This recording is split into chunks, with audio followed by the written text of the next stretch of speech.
Say the Pledge of Allegiance. I pledge allegiance to the flag of the United States of America and to the republic for which it stands, one nation under God, indivisible, with liberty and justice for all. Thank you. Annie, will you do the roll call, please? Councilman Jack Capel. Here. Councilwoman Jill Cole.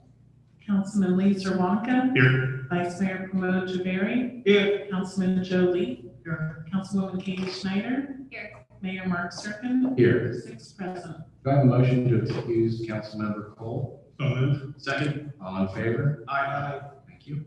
Do I have a motion to accept tonight's agenda? So moved. Second. All in favor? Aye. And do I have a motion to approve the regular meeting minutes of May 13th, 2021? So moved. Second. All in favor? Aye. Amy, do we have any communications to council? We do, Your Honor. There's a request for a transfer of a liquor license from an out-of-town bar, Louis, to the Blue Ash Park and Pour on Cooper Road. The police department has reviewed this and has no objection. Thank you. Any reports from outside agencies? No? The mayor's report will be for May of 2021 will be entered into the public record. Do we have a motion to accept the financial report for May of 2021? Second. All in favor? Aye. Okay, we'll move to hearings for citizens. If you wish to speak, please approach the microphone and state your name and address. If you have any materials to pass out, please give them to the clerk or council. Please keep your comments as brief as possible to allow others a chance to be heard. Hearings from citizens is for us to listen to you and your neighbors. It's very unlikely we'll make any remarks immediately after you speak. You need to have a chance to reflect on your comments. The clerk or council will notify you when 3 minutes has passed, and at that point, please wrap up your presentation. Most importantly, let's all treat each other calmly and with respect. Would anybody like to come up and speak? Mr. Norwood?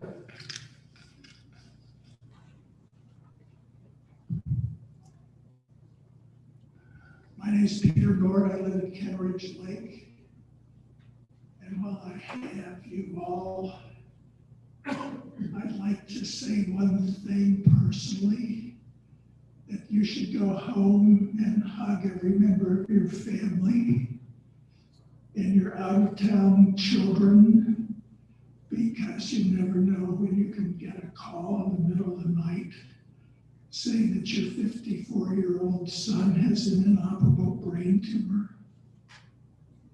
And I just got back from visiting with him in Florida, where he's on a 6-week tour of chemo and radiation and no way to get well. So take good care of your relatives. I have your nephew doing the plants in my garden. Some of those names on the wall there had relatives working in my company. In Blue Ash, I've been here since I was a little kid, off and on. We had a family business here. I remember Blue Ash in the 40s.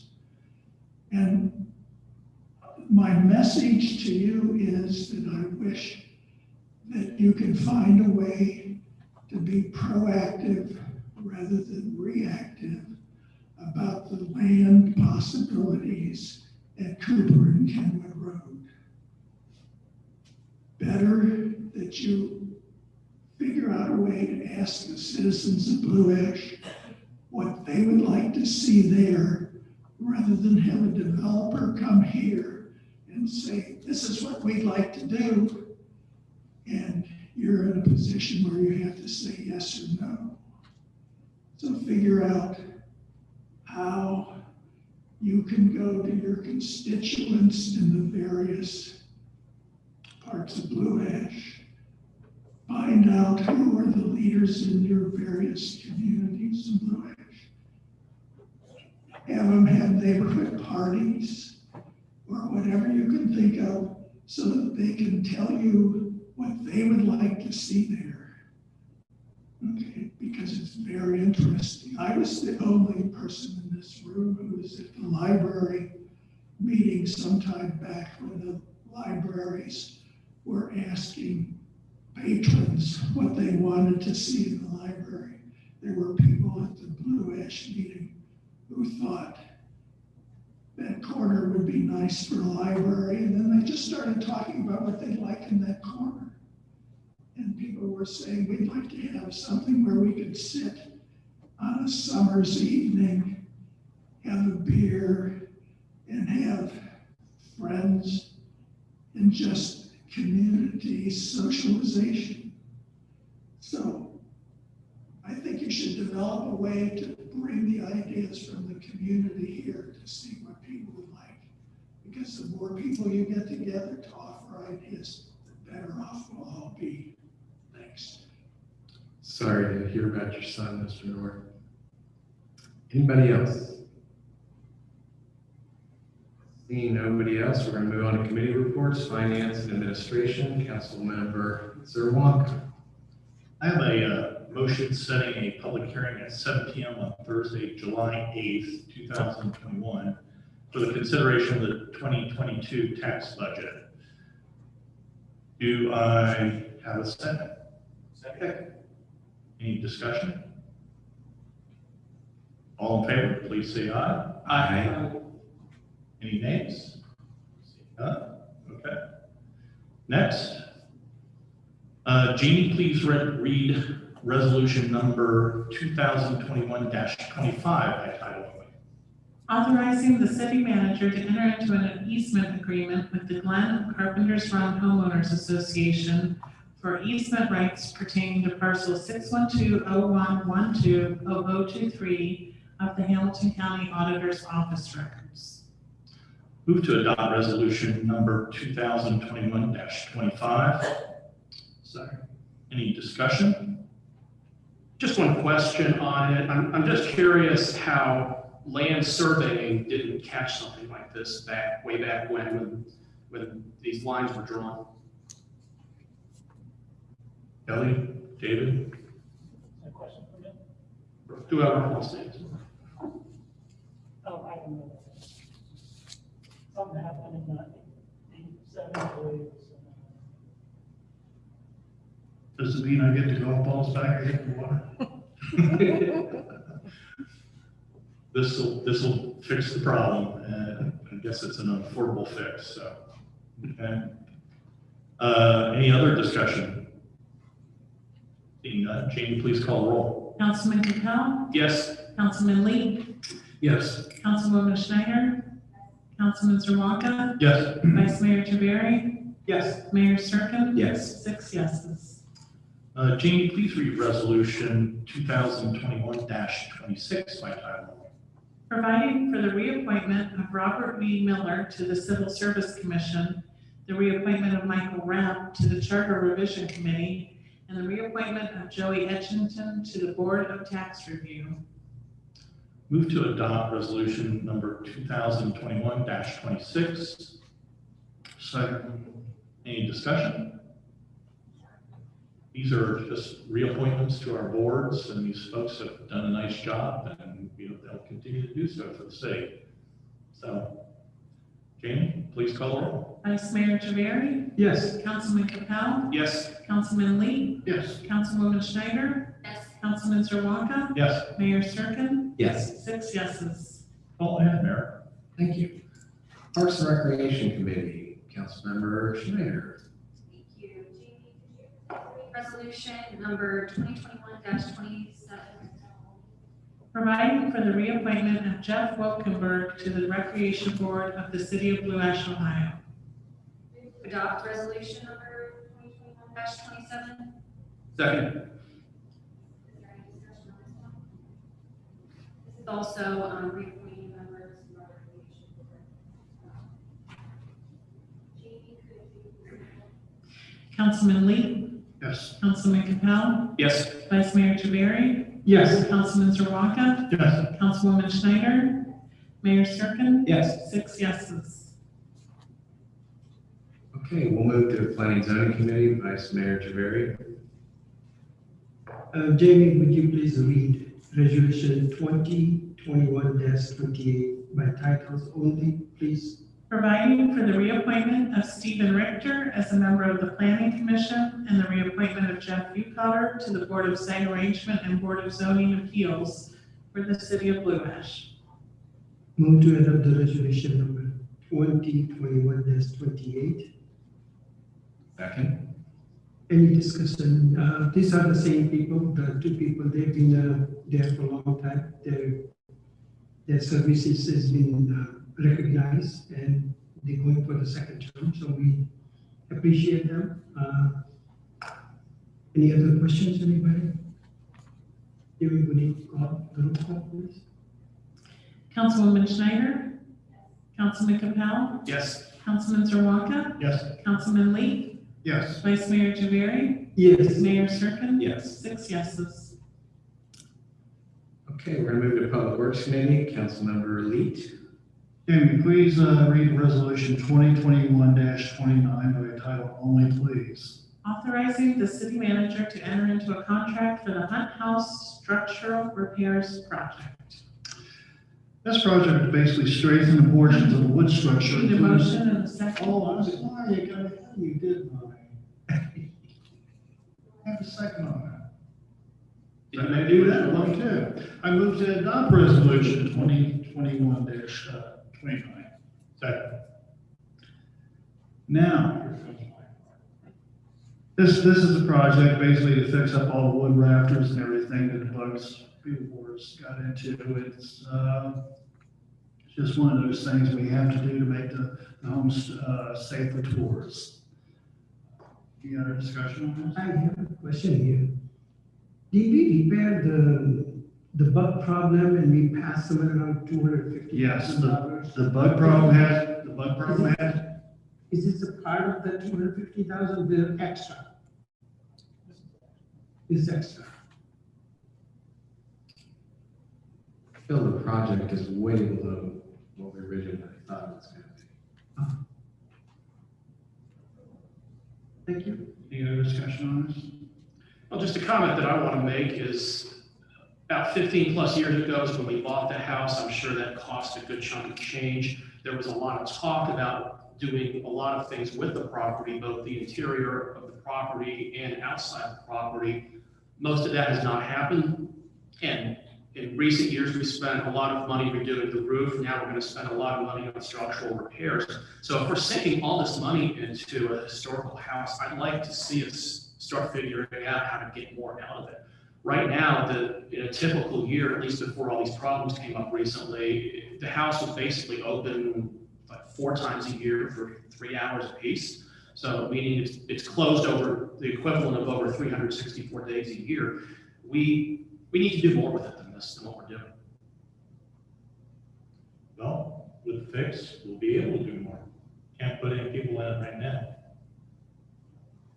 Yeah, I mean, we'll be able to do more than what we have in the past few months, but I mean, getting this beyond something where it's open 12 hours a year and It's also done by the historical society, so they've been put on hold for getting close to 2 years now. But it is not just open for 4 times a year, it is open. It's the historical society's home, so Where would they open? that's where they do their business. So the local more volunteers. Yeah, they store everything there too. Well, do you have any concrete ideas of what you'd like to do there? I know when it was bought 15 plus years ago, if we went back, I didn't bring a copy of those minutes with me, but in the minutes of that meeting where it was discussed a lot, they talked about being able to do a number of indoor type activities there, like some rentals, getting more groups through. They talked about turning the shed into something that could be used for, again, something that you would do in a shed, like, I don't know, small wedding or small parties or something. Then there's multiple acres of property outside of that right now the only thing we do with it is that garden when it's in season. There's a lot of acreage there that it's not being used at all. Are there things that could be done to have more outdoor activities there, whether they're planned activities or just the kind of thing that people who live nearby would be interested in walking up to? So those are the kind of things that I'd like to see us get back to looking at. I think overall as a city, we've just gotten too comfortable with the house simply being there and open 12 hours a year, that we've never gotten around to figuring out how can we really do something with it, and especially with all the money that we've been putting into it. I do want to clarify when you say that was discussed. That was discussed. Ultimately, those ideas were not feasible when they had a historical architect and the structural architect said you can't do a lot of those activities. So yeah, there was discussion about having some more advancement happening, and recognition by the council at that time, talking to different experts, said that the building couldn't withstand doing those things. And ultimately, the decision, whether you like it now or not, you want to try something different. But you make it sound like there was a mission assigned that time, it hasn't happened. No, what happened is they went through that feasibility and they determined that many of those options weren't feasible, and they made a decision, well, for the purpose of historical preservation, they were still going to move forward with buying one of the only historical pieces in Blue Ash. And that's not a defense on my part, I'm just telling you that was clearly the mission. There isn't many historical buildings in Blue Ash. It's a fairly new community. It was of historical significance. And so it was ultimately recognized it was always going to have a very light touch to it, and it simply was preservation of a piece of history. That doesn't mean that there aren't some things going on, but what I would suggest maybe is a starting point, because I know the Historical Society is always looking for volunteers who would volunteer to help them run more open hours and what have you. Certainly a great place to start when you're talking about a volunteer organization that tries to do a lot of things on their own free time. But the recognition, just to be very clear, was not that it was going to be running weddings or the banquet center or anything like that. You can't find it in the minutes because that was a very early stage discussion that ultimately we recognized it had a lot of limitations and it just was not feasible to do that. As for doing a lot of stuff on the excess acreage, the community input at that time was they kind of wanted it as a nice natural view of what that farm looked like at that time. So certainly there wasn't an indication to overbuild it and overdevelop it and leave it as a pastoral historical piece. And that's, whether you like that mission or not, that's not uncommon with a lot of historical buildings throughout the country. They just kind of sit there and they're nice to be visited upon and reflect upon, but they're not really interactive playgrounds, so to speak. You're certainly welcome to change that philosophy moving forward, but I want to correct it. There's no misunderstanding. That was the mission that was ultimately decided. There was no decision to move forward with overly programming at that time, as though that hasn't happened. It was intentional at that time to take a very light touch on one of the few historical properties in the village. One of the other parts of it was we were to do something with the building in and of itself for public. You have to meet ADA compliance. And when you do ADA compliance, then you start to cross over the line up with the historical significance of the property is. And, we found that just wasn't feasible. You were going to spend even more money for ADA compliance too. The other part of it was if you signed it up for the State Historical Society, then you're going to meet their requirements rather than ours. So we've drawn the line of where we can do and what we can't do with the property. One of the things that I think we also need to look at a little more too is when I've heard the arguments before about the safetyness of the physical structure of the property. But I want to point out that there is a difference between if we said, okay, the property is outright unsafe because the roof could collapse anytime, the walls could collapse anytime, and if some football players did jumping jacks on the floor, they could fall right through it. That's one thing. It's another thing if the issue is just that, okay, the house was built 300 years ago and it wasn't built to 1980s and 1990s standards. And something like that, I mean, yeah, it's not as safe as my condo might be, but it's just more of a level where you have to take more precautions than you do in a modern home. There is a difference between those two, and I think maybe we ought to look at that a little more carefully to see what can and cannot be done in that building. There's got to be more we can do than 12 hours of an open house per year. That's what I'm saying. Well, I think we had youth groups go through there. Before we had the bug, we had youth groups go through there. And I don't recall us running a place for a profit. So with that being said, I'll refer back to what Dave said. What are any better ideas you have? I think youth groups that we have go through there are just wonderful to teach old history. Has brought up also the ADA compliance. That's going to be a thorn in the side for any upgrades that we do. Sometimes we just got to deal with the parts of the bill. Yeah, I think using it as a centerpiece to expand historical knowledge is definitely something that you use a building like that for. Just like when I went to Springfield, Illinois, a couple summers ago and toured through all the Abraham Lincoln stuff there. I mean, I didn't just tour through the Lincoln House. It was like a center point of learning about the history of that time and the area around it.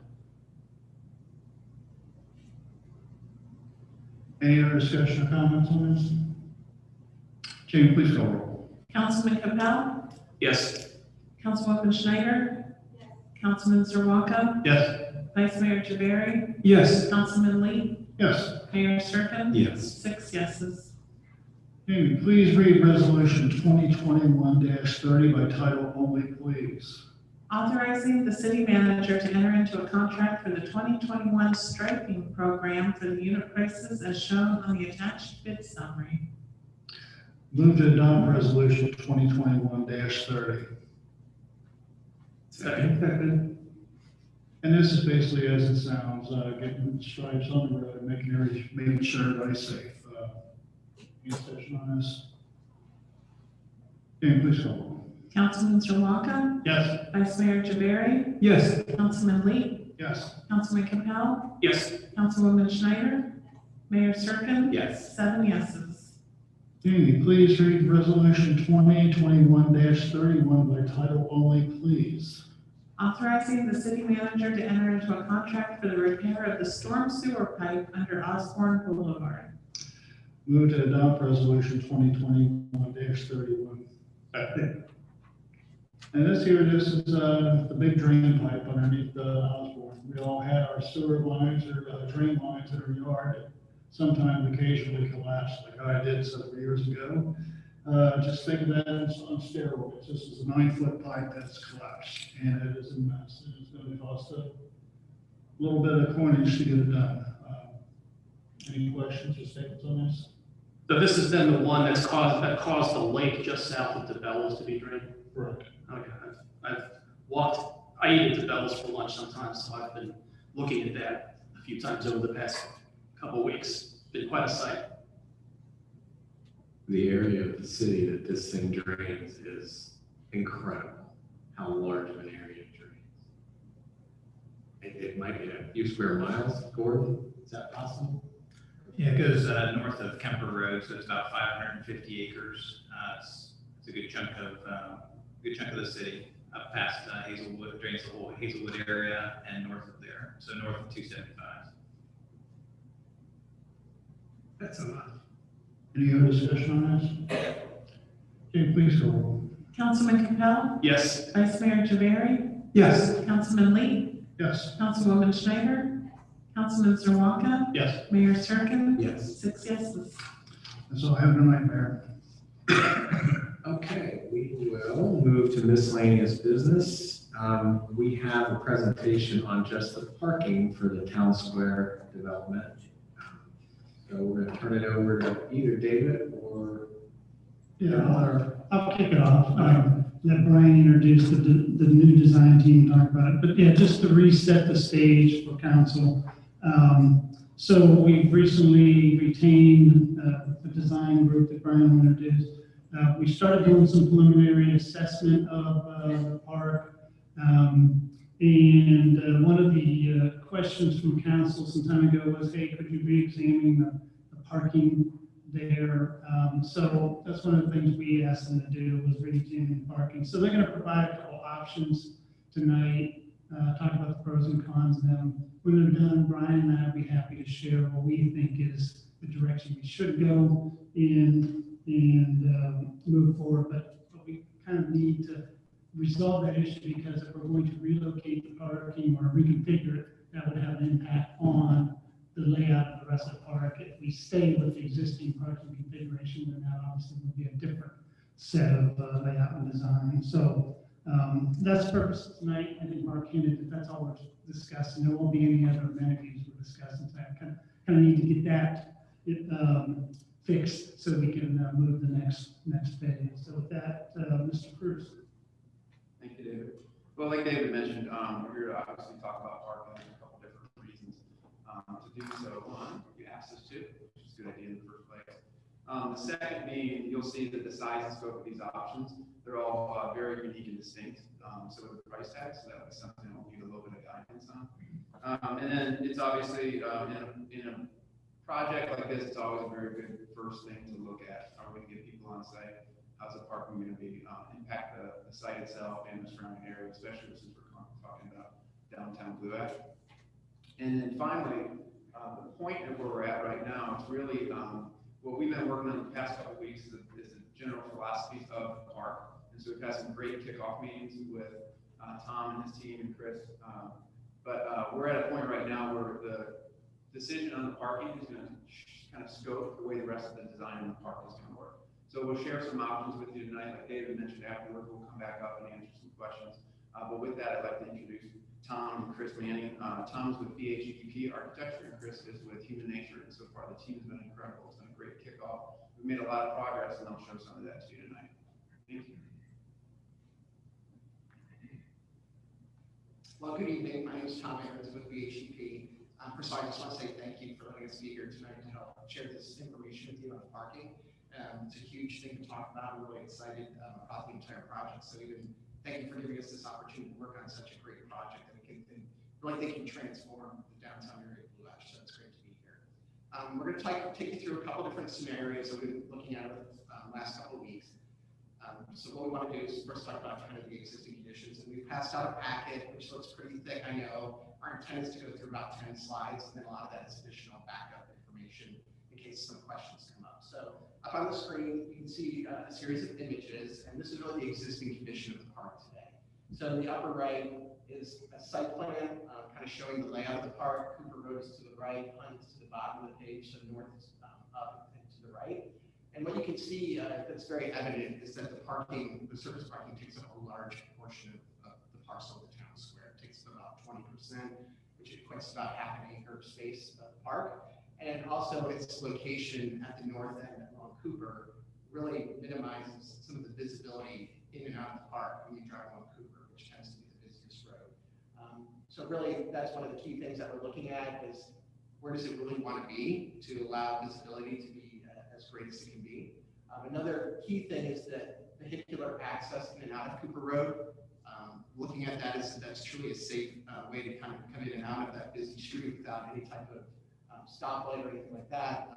And then for pedestrians who are crossing back and forth the street, there's a lot going on right there where vehicles and pedestrians are interacting potentially. The last thing is there's a large grade change in the elevation of the site from the north end down to the south end. So as many of you know, being familiar with the town square, there's a series of steps that help transition from what I'll call the upper park to the north to the lower park to the south, where the stage is and the outdoor hardscape area.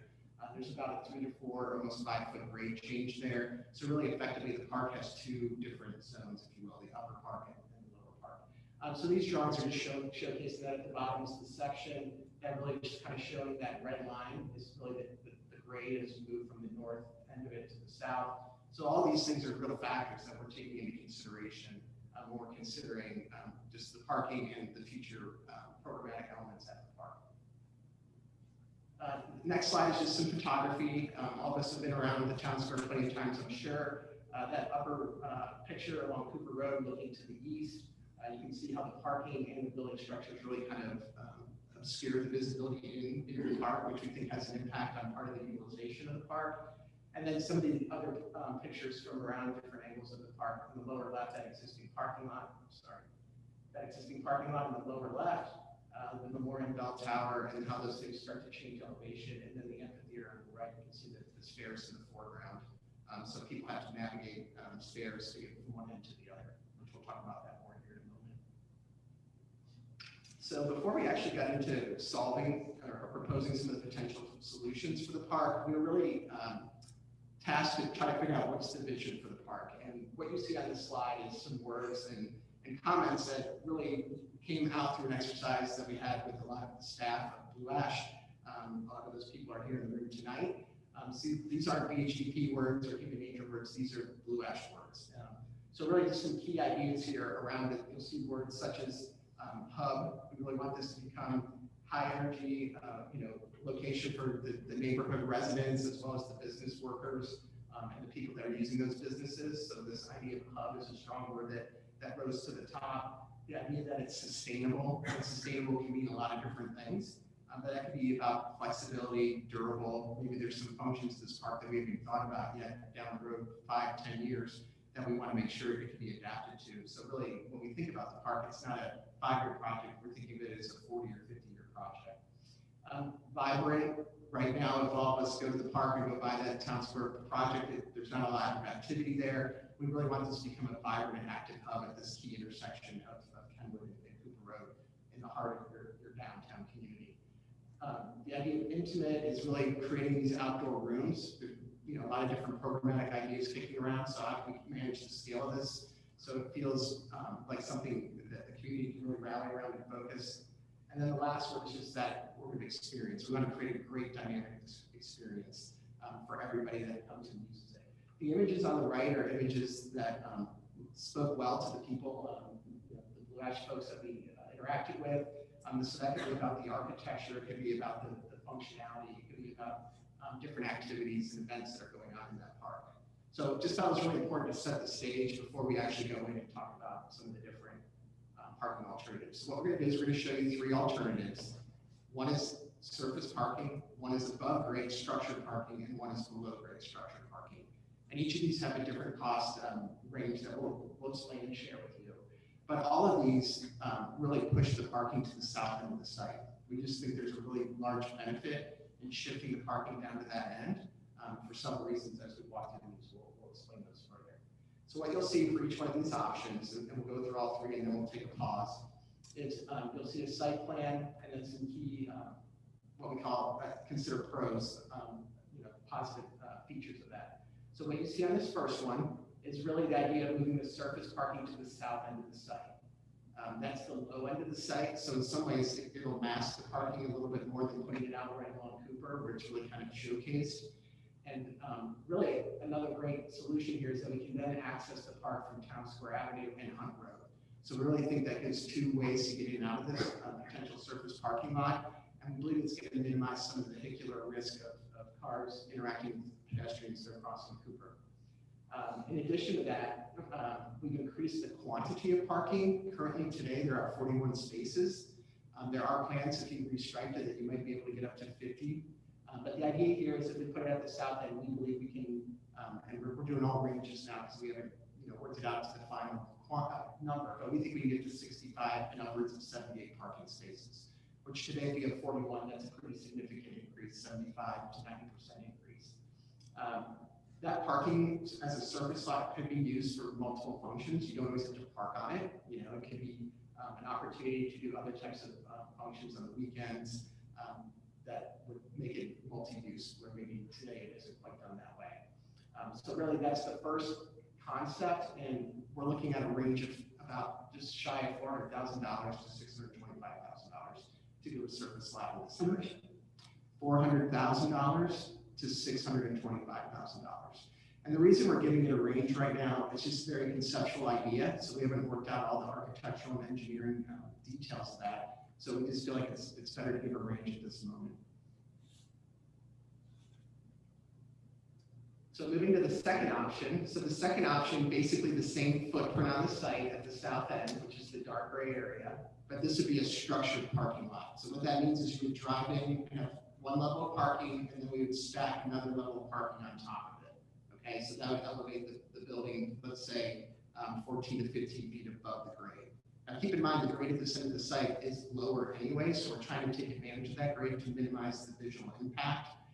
Where we looked at putting a parking structure out along Cooper, that visual impact doesn't really scale with, well, the buildings that are surrounding So in this scenario, what we've done is we've actually increased the amount of parking.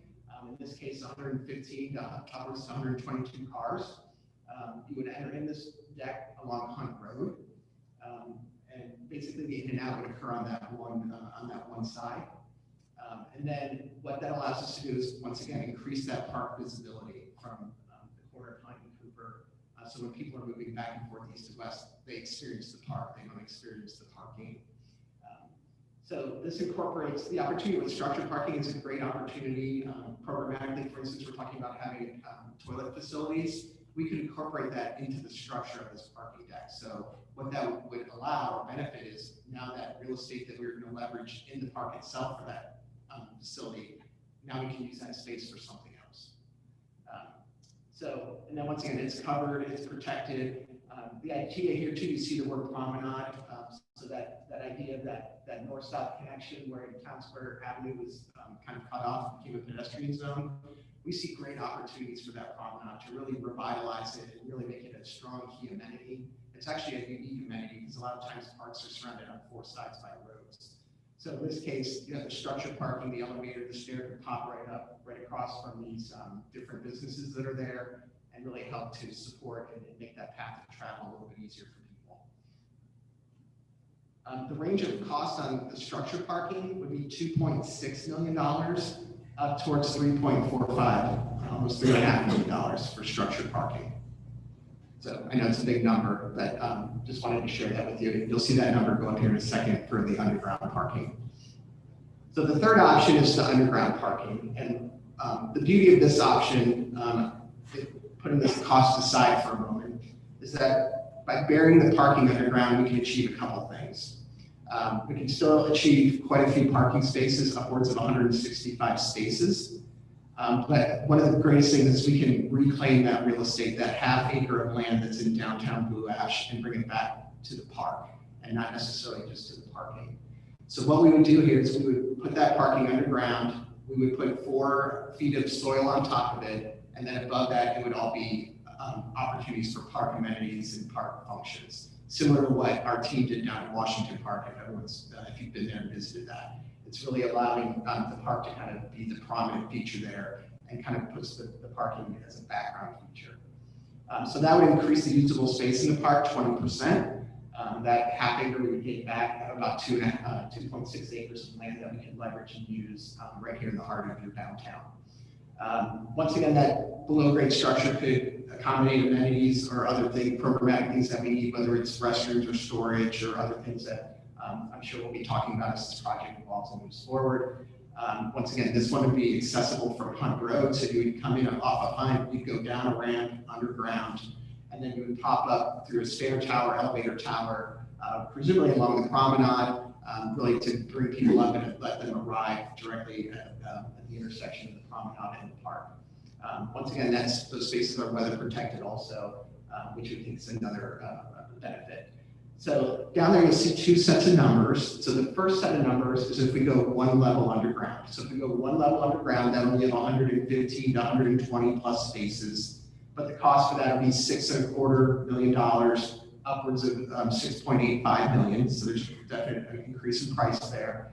And then the second option, if we're entertaining even more parking, and we go down the second level, 2 levels underground, we would be between $8.25 million and just over $9 million for that.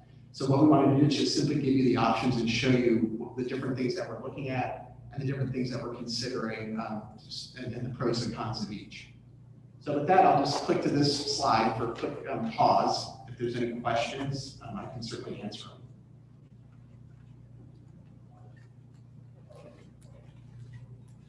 Do you want to have greens or?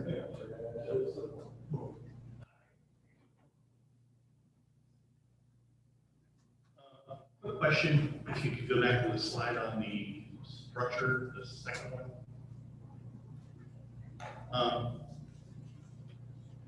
Familiar with this property right here, this has underground parking right here. And their access is kind of sort of right about there. Is there a chance of maybe partnering, of joining up parking with this structure here? Yeah, we talked, it's an absolutely great idea, and we talked about that. We weren't sure if the city was comfortable in trying to leverage, the use of that adjacent property that I believe it's the Hills building, right? If that's something that can be worked out, absolutely, it's a benefit, maybe benefit to both. We see that it would be a great help, at least from a financial standpoint, right? And create just one kind of point of access for all the vehicles that are parking underground. So it's something we discussed, but in this scenario, we decided to kind of stay within the boundaries of the site, just because we didn't know, sometimes those things are easy to work out and sometimes they're a little bit more complicated. But I do understand your third slide, because I've been watching Park, I understand. But all of that underground, you have a lot more surface to work with, so. Yeah, and one benefit at Washington Park is we program the park for certain different activities. And one of the key things we talked about with the word sustainability is the flexibility and the adaptability of the park over time, right? It's going to be here a long time. At Washington Park, the use of that park was so popular that they realized they wanted to create an outdoor, I'll call it a beer garden. That was not originally part of the plan to do that, but the beauty of that was they had the acreage to make it happen once they decided that they needed it. So in this scenario, for instance, maybe 2 to 3 years down the road, 5 years down the road, maybe there's a programmatic function that the city's really interested in, and they think this is a great place to put it. That's how we thought an option that added that acreage back would really maybe provide some benefit, not only today, but maybe down the road also. In considering all three, I'm assuming if there's been a lot of discussion, we do our Friday night concerts there. What's the average number of people that go to a concert there? Or on a daily basis, even beyond that, what's the average use of what we're proposing for those days? So I'm assuming those numbers are kind of worked into each of these. I think we kind of start out just at a target number of maybe trying to double or triple the parking that's there currently, which I said was about 40 spaces. I think in our opinion, with the revitalization of downtown Blue Ash and some of the things that we believe are happening at the intersection of Kenwood and Cooper, we're thinking bigger picture, 5 years out, 10 years out. Will there be a bigger parking need down in this location? And can we accommodate some of that and leverage it here? We don't necessarily have all the statistics currently of what those demands are or needs are, but it's just something we start out posing, because if things kind of be real, if they're realized the way I think they're envisioned, we really see a lot of great opportunities here in the future.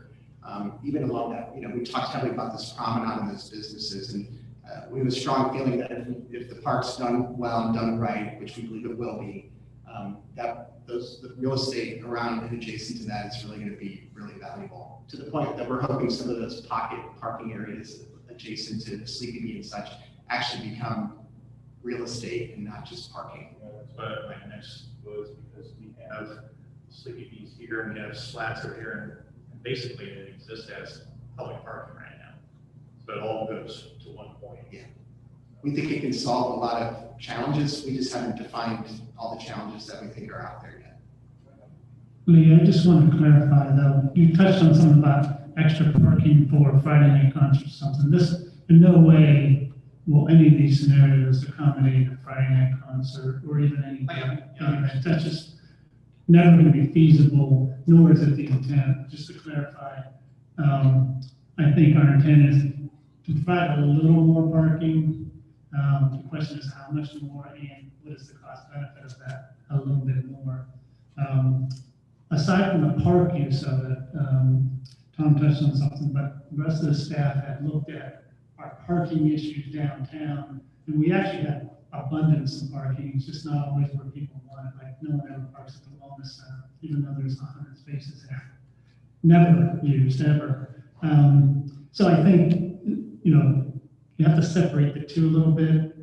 The park designer is saying, hey, we could leverage the park and have more acreage here. But from a downtown use standpoint, Kelly and Dan Johnson and Neil and them, along with Gordon, kind of been assessing that issue the last few years. And for ordinary day use, there's a peak at lunchtime, Sleepy Bee and slats, what have you. But we wouldn't need hundreds of new spaces. We just need a little bit more. to Tom's point, if you believe maybe there's gonna be more daily use of this park or development driven as a result, maybe you build even a little bit more than that. And that drives what some of Brian and our strategy is our suggestion. Maybe I'll just jump into that now and let you keep asking questions. Tom, do you mind putting the last slide up? I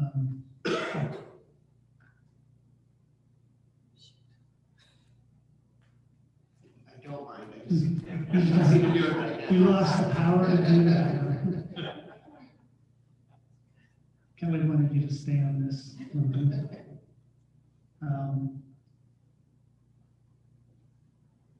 Because that's the nice one that shows all three of them. It's in the packet too, David. Not that one, Kelly, that one. Can you go backwards? I can go forward.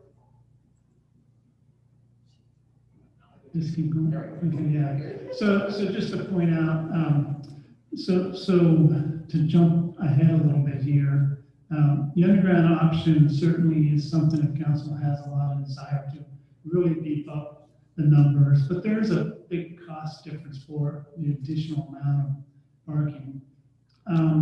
When the team away from the park designers looked at this and said, what is our real need downtown?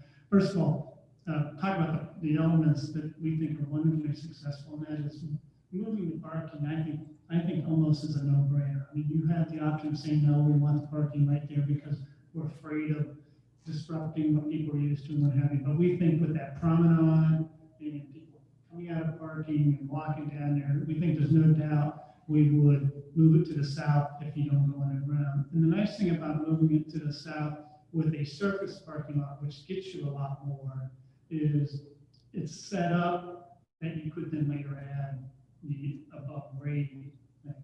The underground structure, you kind of either have to do it or not. But the surface option, you can kind of start off with something that grows it a little bit more, and then if the park continues to create some more development adjacent to it, then and you really feel like you need more parking, then you can just build a deck on top of that. In that nominal increase, while expensive, actually isn't that bad. But I think we would suggest starting at the lower end and surface parking, increasing the numbers. And aside from this project, my hat as city manager saying, hey, you have other projects in mind. So the other things you have to keep in mind, you also going to be doing some things at the corner of Kenwood and Cooper. You also want to be in another year or two, be perhaps redoing the pool for $7 million, Kenwood and Cooper for $7 million. So it feels like your best strategy, but I don't want to tell you for sure. I mean, I want you to think about it and see what jumps out at you, is to start off with the surface parking lot, and then you have that option of building above grade, and it gives you more visibility. It's a lot of benefit to moving it south, and not as much cost, and you can later add a little bit of obstruction to it. So that's just where we're at. But Brian, do you have anything you wanted to add to that? No. I just have one question. That when they proposed redesigning the whole park, we selected B, A, B, C. So we selected the B. Everybody, almost everybody. How much parking that B gonna give us with the same money that if we give someone a contract, how much parking they're gonna give it us? The reason I'm asking is that if it's a surface, and according to this one, it's giving us 67 or 71 more parking. Total parking is 71. It could get up to 78. 78. Yeah. So we have a 42, so it's going into 78. 41 to 70. 41, 78.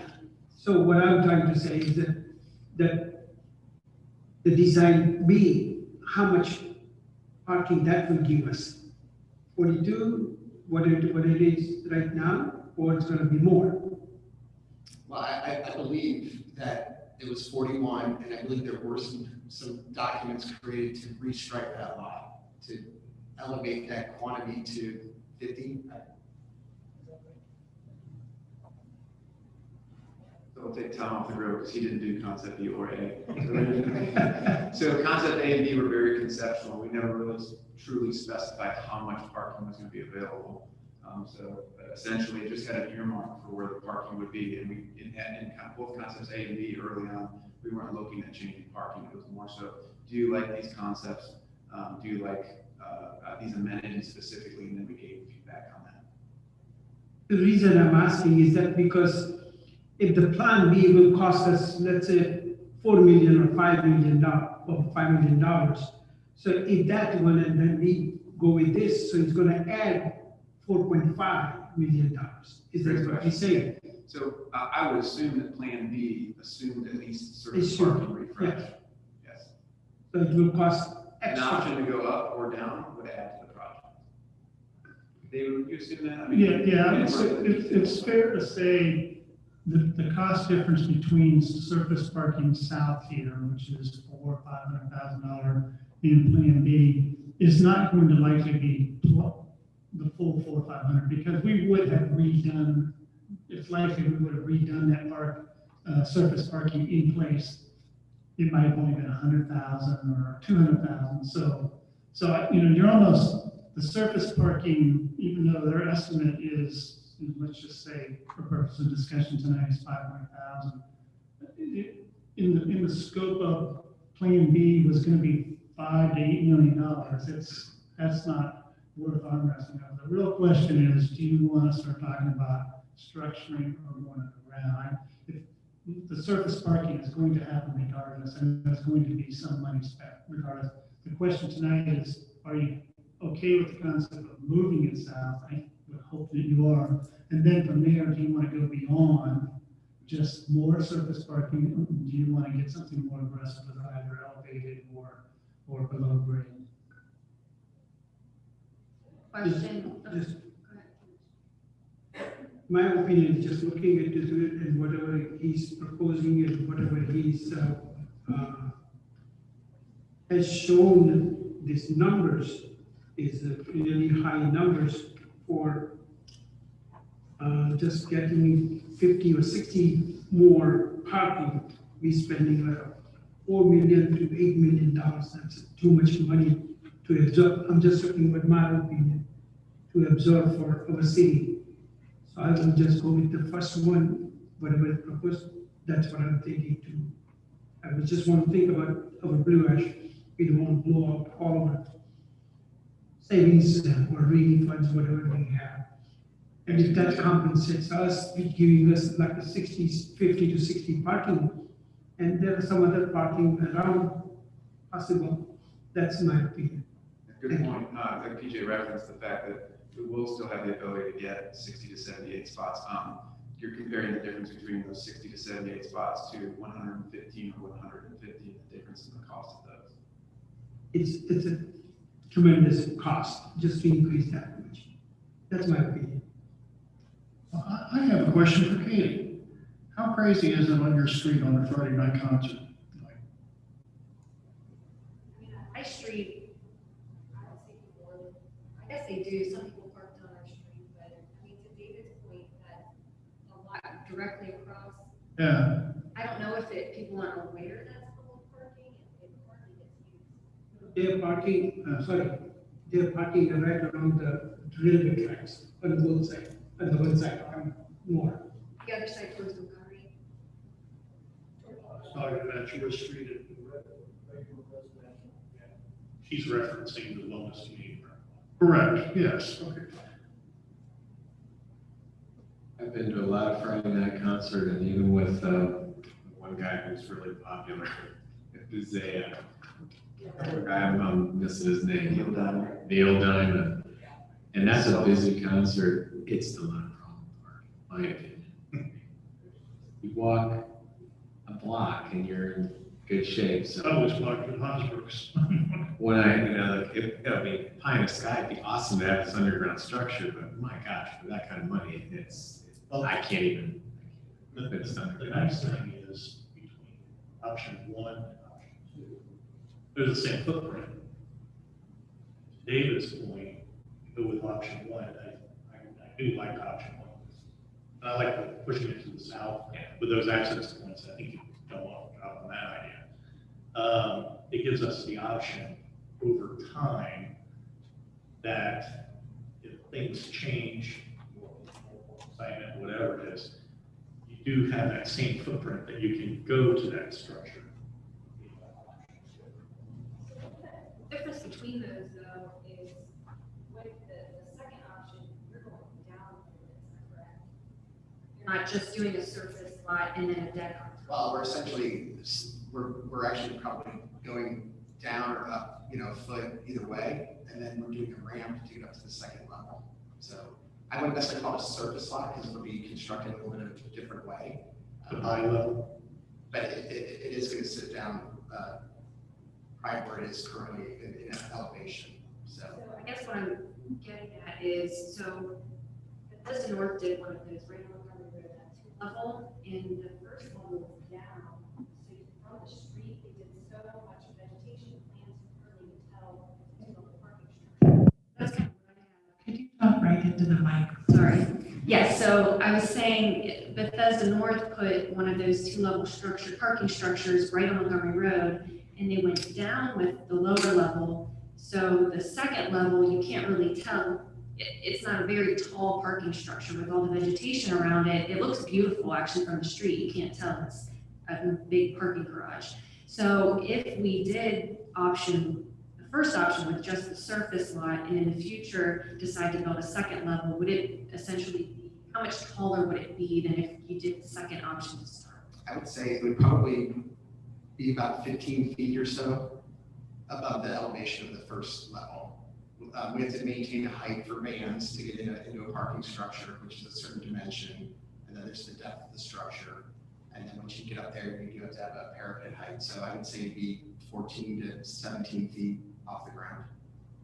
It would be a lot more intrusive, visible, kind of doing that down the road second than building it to begin with. I think either way, it would be a very similar aesthetic. Okay. So day one, most likely that would be an asphalt parking lot if we did a surface lot. If we came back into structured parking, most likely it may become a concrete structure. So that's would be one kind of difference. So if we built something above that, most likely we would have to do something with that surface lot in the future, take it out, modify it in some way, and we would build above it. You have the possibility with the hills lot right next to it, you can almost match it.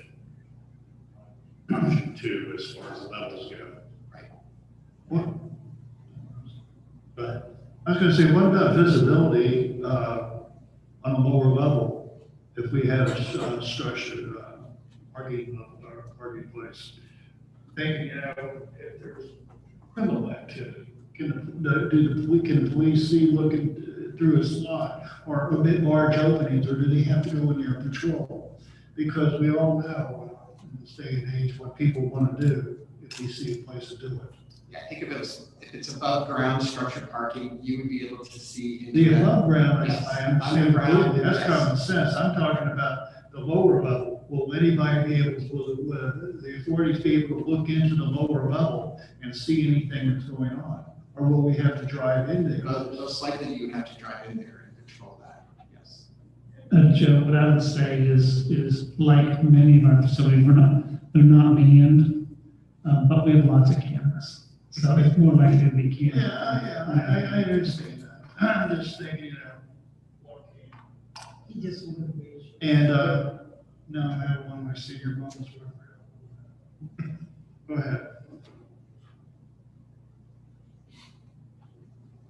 Summarize, I like the south parking. I think it's much more aesthetic. It makes more sense for the park, and I think the surface parking makes sense, and that's my summary. Yeah, if we can get consensus on that tonight, that would be great, because then what we can do is go ahead and start moving forward with configuring the layout and everything on the rest of the green space, and then start going through that process, and then come back to you with now the layout of the new green space. Can I make it? I'll chime in too then. I'll be about as quick as Mark was. The surface parking is the obvious answer here. It adds a lot of parking, and then if you went with one of the other two options, you're spending millions more and not even getting a whole lot more spaces for it. So this is pretty much a no-brainer to me. I can say, is there anybody that's not comfortable with option one? Everybody's good with option one? Okay. Thanks so much, Thank appreciate you it. very much, appreciate your time. I just want to say one more thing is, David, thanks very much to get these details. Yeah, It's and you opened up know, my eyes because I could not think that it will cost us that much. I thought it would be like $1.5 million or something like that. And the way we're talking about, doing another 10 million bond and whatever we want to do in downtown, it comes into that project, money-wise, it's good.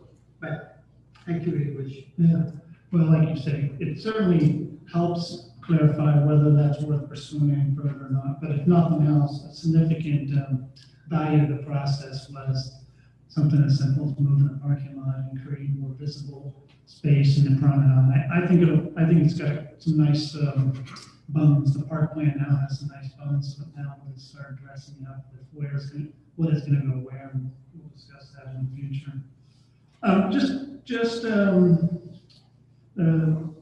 One other thing, other than saying we won't be together until after the 4th of July, so just a reminder, Brian and his team are gonna put on a nice show. They added, I'm probably still in the thunder, sorry, they added drones to the fireworks show. It's still not gonna be a concert, and we're still not asking people to kind of come in and crowd to hit the lawn. You're supposed to just spread all throughout the city, like back in the day we used to have it, but certainly look forward to a return to some normalcy.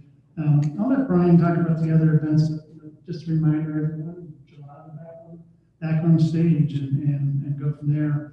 The only thing I'll finish with is tentatively, some questions about the downtown Kenwood and Cooper project. Tentatively, the July meeting, we plan on two things based on council's discussion in the past. One is to have Greg Dale, who is with Dale McBride Clarion, who has helped you with some downtown visioning in the past. Going to have him there talking about the past plan presented by the developer. Want to reiterate what I've told Peter before, and he asked again tonight, and that is, yeah, this is very much a work in progress, and it's not a quick decision. Geez, we're already in month 7 or 8 since we own the property, and we haven't really made any major decisions. So I don't see this as a fast process. But Greg Dale will be there to help you revisit your downtown strategic plan, see how this aligns with it, see what some new trends are, and then circle development. That's the development team, or at least the proposed development team. I want to remind everyone. Peter said they present something and you approve or disapprove. You actually own the property, so you have the ability to accept it, change, modify. This is going to be a very collaborative process. This isn't a zoning approval process. But they've engaged a marketing consultant out of Canada who does a lot of these types of plans throughout the country and even international. They're updating their market assessment, and they're going to share that with us. And what's successful out there, what might work, what have you, because that's obviously a key component, something you want to know to make sure it's successful. So should be a very productive meeting. That's our hope, is that plan and that study will be done by July. If not, it'll be after that. So that's where we're at. Other than that, I will say I'm done with this part. Yeah. Nothing tonight, Mayor. Peters.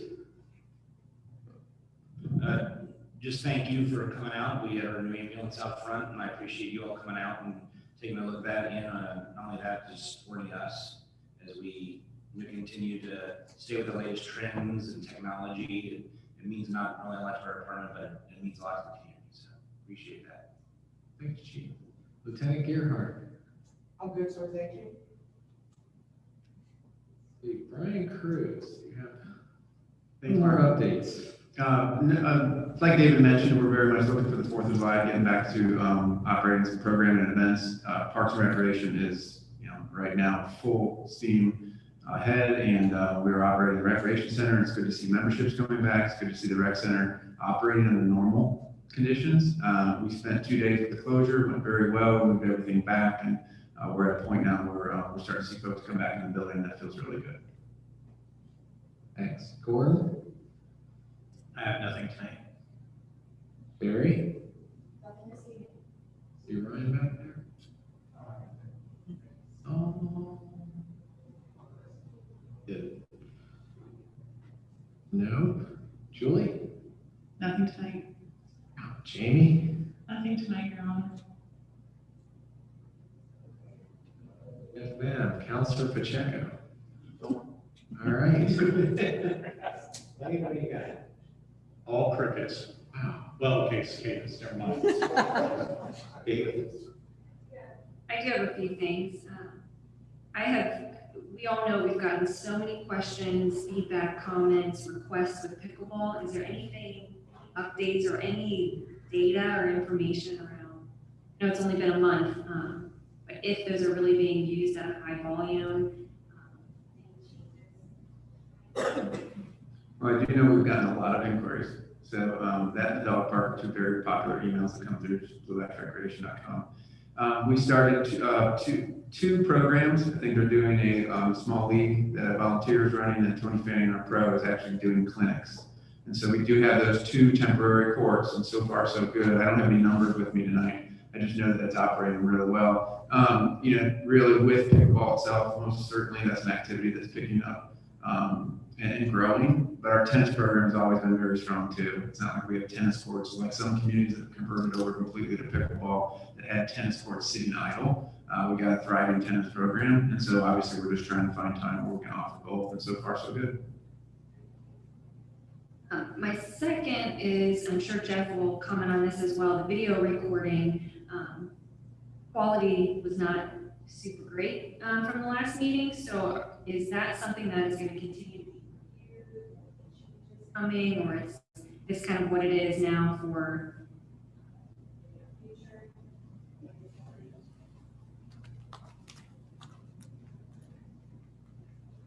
I can tell you we spent a lot of time this week trying out different cameras, and you noticed we had 2 computers running, so also closing the blinds and turning down the lights. It's better, but the Zoom program that we're using is only going to broadcast in 720, whatever that means. So it's about what it is. I mean, take a look at it tonight. I think you'll see an improvement, but for doing it at a very little budget, this is what it is. I think that's one of the highlight things. I know a few people are excited about it, but I think proportional to the amount of effort and time and what have you, I think staff did a great job of saying, "No, let's try this rather than spending something," because I know some people want it, but you want the expenditure and the effort to be proportional and to the amount of actual use. So. Okay, my last comment is about the Gateway project. So I know that went on hold because the budget, I guess the numbers that came back were twice what was anticipated. So just wanted to see if there was any updates with that, and then if there is any opportunity if we're doing something smaller with that, or if it's an all or nothing. If we can do something smaller, being in the downtown area with Ward 1, a lot of feedback and comments from folks who live over kind of between Kenwood and Blue Ash Road. If there's an opportunity to do a smaller gateway beautification, something along Blue Ash Road as you come in to Blue Ash in that area. So are there any updates or anything at this point with that project? I guess it's Gordon. Yeah, you're correct that the Gateway project was on Kenwood Road, just north of YMCA, and that project did come in over budget significantly. So we had worked with the design team to get that back in. We had removed some elements of it, but retained most of the impactful things. So we're just waiting. We were waiting to get some of the other projects moving forward, and then we had planned, that is part of our budget this year, to do that project. But you brought up Blue Ash Road, that is not part of the Gateway project. So I just wanted to clarify that. Yeah, I wanted to add that I wasn't aware of the Blue Ash Road gateway entry. It was always going to be the Kenwood Road. Right, I should clarify, I'm wondering if that's something we can look at adding on as we do that, or maybe a future. Sure, it's something we can put in the capital plan for the future. But yeah, it's something it hadn't been on our list, so.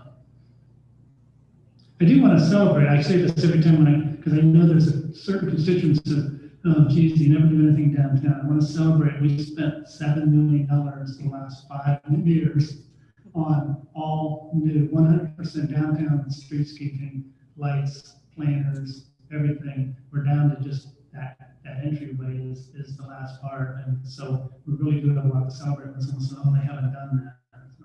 Is the Blue Ash Road outside of downtown? Yeah, thank you. Jeff?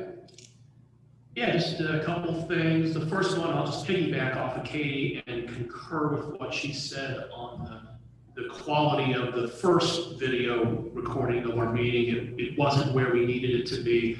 Now that said, I got tipped off from the Sycamore Township trustees who also recently started taping their meetings that the first one is always going to be that work in progress, where it's not going to be exactly where you want it the first time out. So I knew that was going to be coming, but definitely the quality needed to be better than that. And specifically where I think we just need to make sure we get it, even though I understand we are going to do a homebrew option for a while, is people who are watching it, they just need to be able to tell which person is speaking. We just need to make sure the quality is at that level.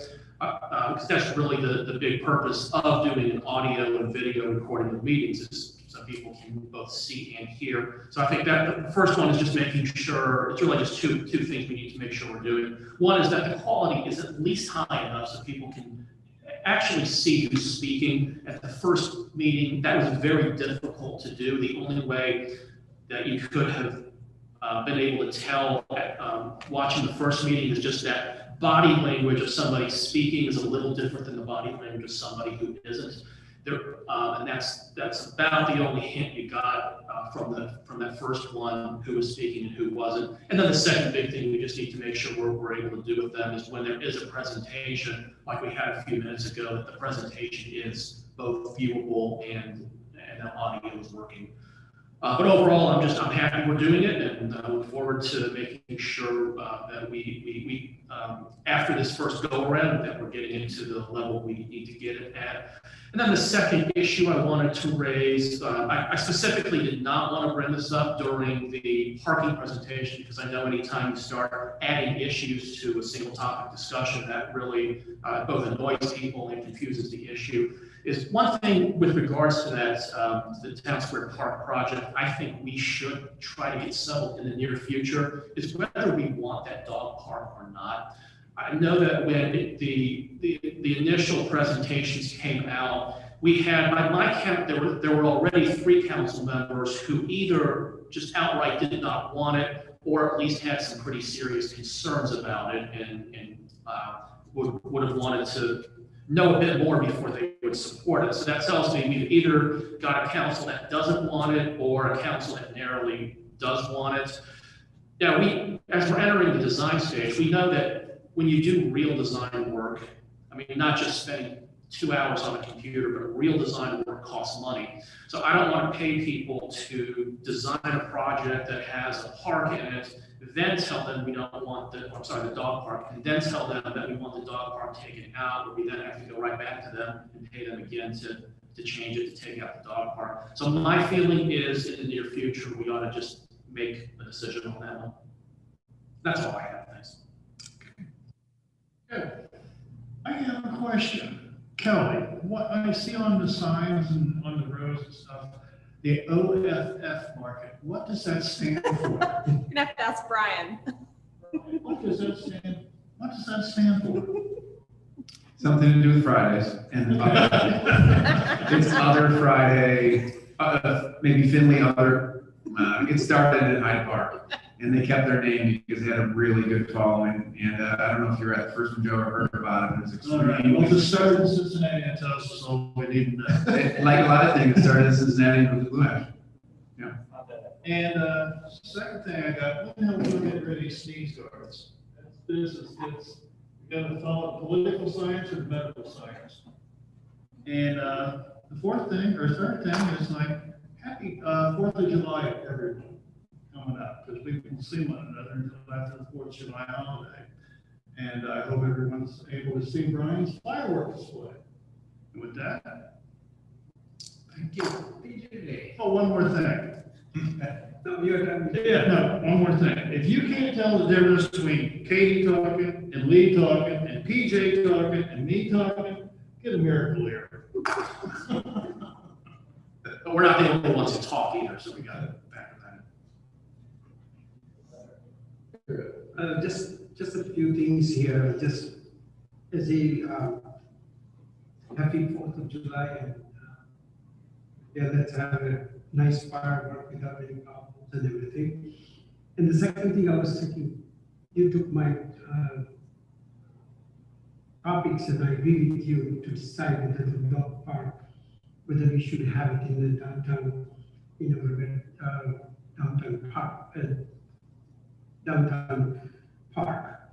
So in that, when I say exactly, I'm just concurring with Jeff has said everything. So I think we need to decide, and if you ask my opinion, I think we need to not have dog park in downtown. That's my opinion. I'm starting with that. Besides that, no, everything is fine. Good. I just have a couple things. I want to make a shout out to 2 firefighters, Scott Reed and Sam Dagan, who rescued a man from his burning room at one of our nursing facilities. And then, not to be outdone, Sergeant Mike Jackson on the police force was able to somehow stop a wrong-way driver on I-71 before they had more accidents. I think apparently they already had one, caused one crash, and they certainly were going to cause some more damage. So thank you to our safety services, as always. Quick story, I got a call from a relatively new resident this week, and he said he'd like to just talk. He's a new resident, wanted to talk, ask him some questions about Blue Ash. And I called him back last night when I was walking, and he said, God, thanks for calling and everything. And he said, I had all these questions. I said, well, did you get the newsletter in the last day or two? And he said, I did. And I said, do you have any more questions? He goes, absolutely not. The newsletter just went out this quarter, was just wonderful and all inclusive. And thank you everybody for doing it. I know obviously Rachel is kind of head honcho, and I'm sure Kelly and Julie and everybody else help her, but thank you very much. This guy was so impressed, and I told him about the e-blast and the website, and he was over the moon with communication. So I know sometimes people complain about that. I think we got a lot of communication to our residents. I agree on the plastic dividers. If we can get rid of them, I'd love to. We have any input to that. I don't know how effective they are anymore, and it's really hard sometimes to hear each other. I think the biggest problem we have with the video and audio is we don't speak into the microphones. I did not look at last month's, but I will look at this month's. And as far as the dog park, I can't imagine that the option of having a fence and a different surface or not having a fence and a different surface is going to be real expensive. My guess is we're going to have a lot of options to click off boxes. So if we don't have to make a decision now, I think on a lot of things with that, we should. Parking was obviously critical, but I don't think if we have a fence and a different surface in one little corner of the park, that's an important issue to deal with now. That's all I have. So with that, we're going to move to miscellaneous, to executive session for some pending or potential litigation, conferences with an attorney for the public body concerning disputes involving the public body that are subject of pending or imminent court action, and also for personnel matters. To consider the appointment, employment, dismissal, discipline, promotion, demotion, or compensation of a public employee or official. And with that, I will ask for a motion to go into executive session. So moved. Second.